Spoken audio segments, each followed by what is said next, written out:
Welcome, James Dean. Thank you, Vivek. Pleasure. It's a pleasure to have you at the IDFC Institute. And you're here in a few minutes to give a talk on the paradoxes of debt. And so my first question to you, James, is what do you mean? Well, in what way, or how is debt paradoxical?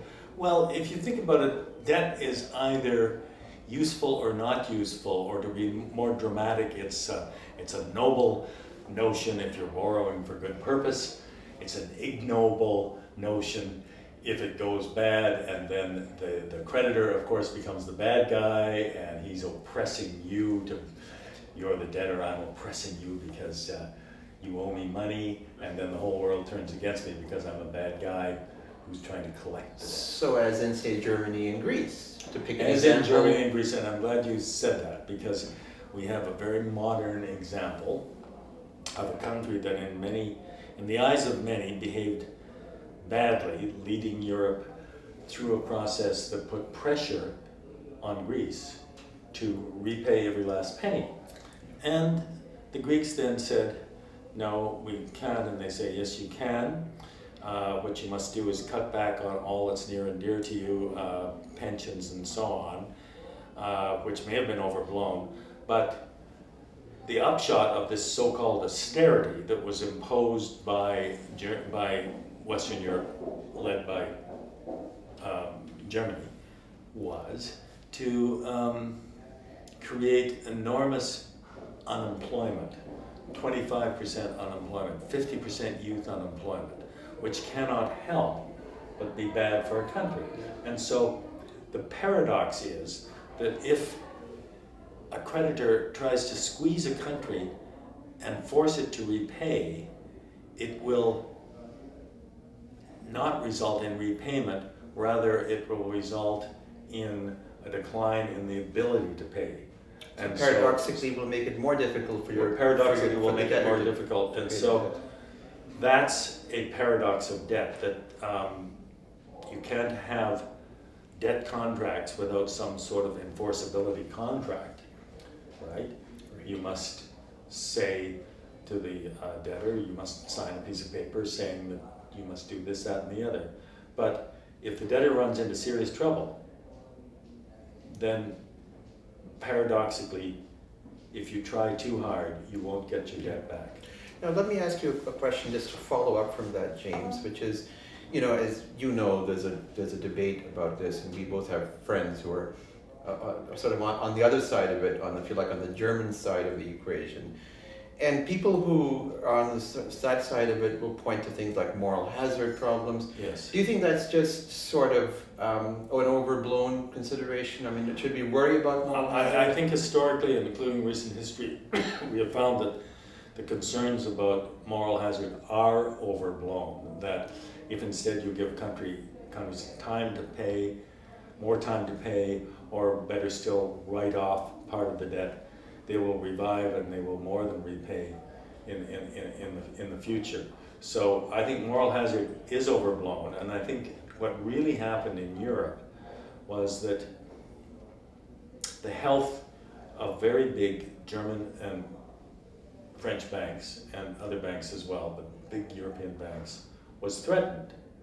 And the governments panicked and thought that if we endanger these banks, we will then endanger the health of Western Europe. The health of Western Europe independently was not very good because of the financial crisis that had spread from the US. But the fear was this will endanger the macro economies of Germany, France, and Western Europe more generally. That's right. And I think what was not understood by, if I may name a name, particularly by Wolfgang Schauble, German finance minister of finance, he was very de rigueur about this, and he said, das Regnum ist ein Regnum, the rules are the rules. Are the rules. A very Germanic, very Teutonic approach. And so, very Teutonic, and we must enforce the rules, otherwise, he was essentially making a statement about moral hazard. Yeah. Otherwise, we will give a signal to other creditors that they can try the same trick. And Germany, Greece for all its corruption and tax avoidance and so on, had not consciously pulled a trick. They had just got themselves finally into a bad place where it would have been in everybody's best interest back in, at least as recently as 2010. They could have written off most of Greece's debt and avoided the contagion and avoided the whole thing. Let me interrupt you right there, because the last time you spoke at Carleton at my invitation was about 3 or 4 years ago, and I think you made a very prescient prediction then that if the Germans don't sort of see good sense, as you saw it at the time, then almost surely there will be a crisis of the type that unfolded last summer. Yes. And yes, so I was part of a group at the American Enterprise Institute in Washington in 2010, and we looked at the numbers and we were predicting that then, that it was impossible for Greece to repay, and that turned out to be, that is true, but instead the reaction of Western Europe and the European Union in coordination with the IMF and with the European Central Bank, the so-called Troika, their reaction was to lend them more money, which could not have been a worse reaction, because here we are in 2016 with, I think, we've had a series of 3 so-called bailouts. They aren't bailouts, they're loans of more money, and that will just postpones the inevitable. The bottom line is that Greece is now more indebted than it was 6 years ago. But it keeps alive the fiction that in theory they will repay fully or in large measure at some point, as opposed to just writing it off right now or 3 years ago. That's right. So the Germans can still say, look, Greece is on the hook for this, and this is yet another loan, but we're not writing it off. I think the truth is that the burden of repaying under the terms of this new bailout are high enough that they will perpetuate the recession, the ongoing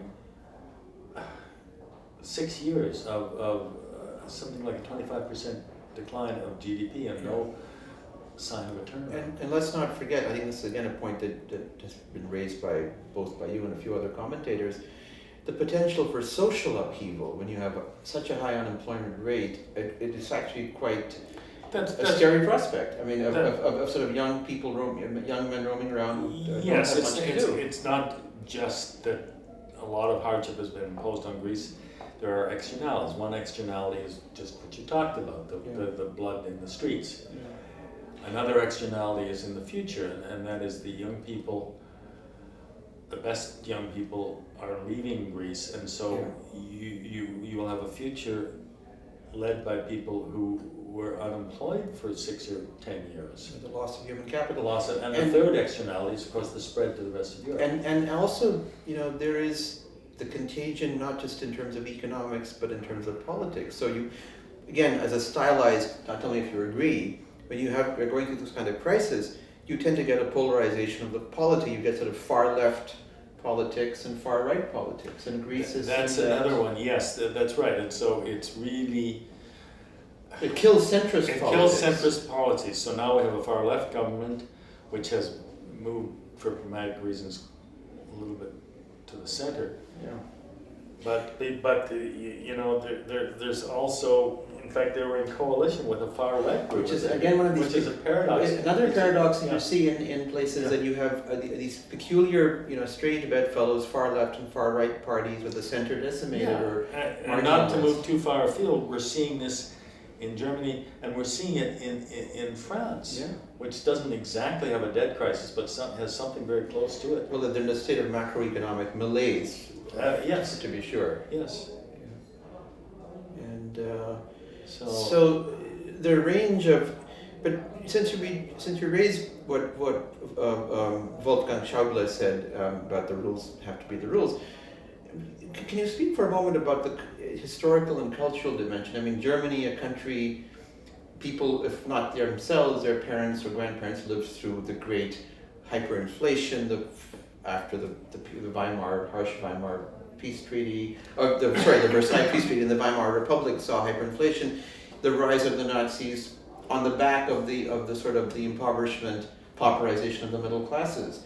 So those memories are still in the collective consciousness in Germany. Well, what the Germans should be remembering is that the austerity that we imposed on them, we being France and Britain, is what led to the rise of Hitler. So that's the right lesson.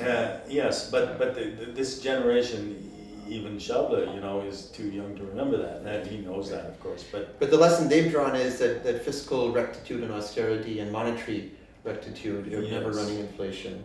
Yes. Well, I mean, Germany, part of the West German miracle was that they did run a very tight monetary policy, and successfully. Yeah.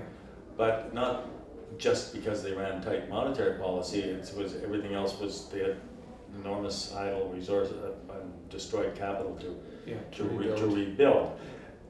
They could have undermined that by running inflationary policy, and they didn't. So that was good. You know that. And they built a very unique kind of blend of capitalism and a welfare state that has worked quite well for them. For Germany. Indeed it has. And another thing that people don't understand about modern Germany, it's in many ways democracy works better there than in almost all countries, including possibly America. And inequality, while it's there, is not nearly as stark as it is in America. And so America was the conquering country, and England, and we, of that group, we like to think that we gave them democracy and we gave them free market capitalism and so on.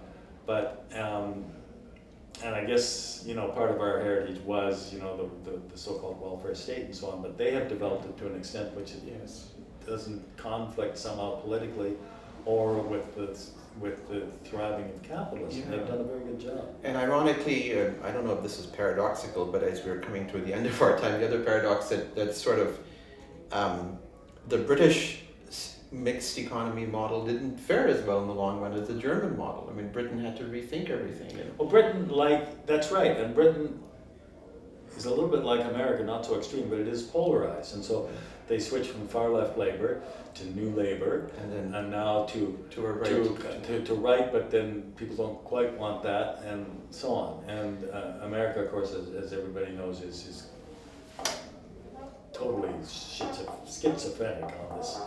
Well, and we should say, since we both spend a good chunk of the year in Canada, that the one other victorious ally that has done, in fact, rather well, its own blend of social welfare institutions, medicine and health, and a thriving capitalist market is Canada, of course. No, you and I think, are both very proud of Canada. Absolutely. We managed to be socially compassionate while at the same time overseeing a thriving economy. And not least toward immigrants too, which... without the rise of the kind of xenophobia you're seeing in spreading across much of the Western advanced world. Well, it is. But let me, before we end by bad-mouthing the Germans, Mrs.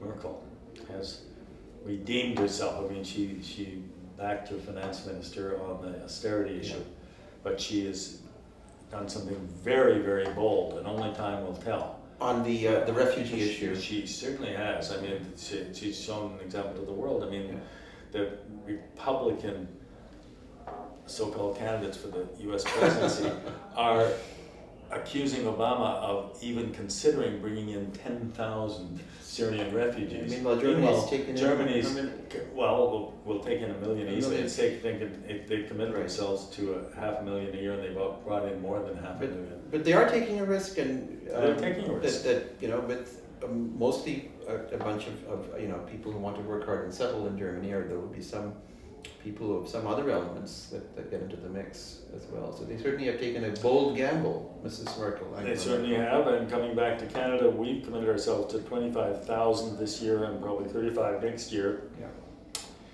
And I just find it a bit laughable when I see the U.S. debate about how if you let in 10,000, there's no way of vetting them. I mean, we've done a very simple thing. We've gone to the refugee camps and said these people have been under surveillance for the last 2 years, and it's very unlikely that they're terrorists, period. Well, on that note of good common sense from Canada, James Dean, a pleasure to have you here at the Institute. Always a pleasure, Vivek. Thank you. Thank you.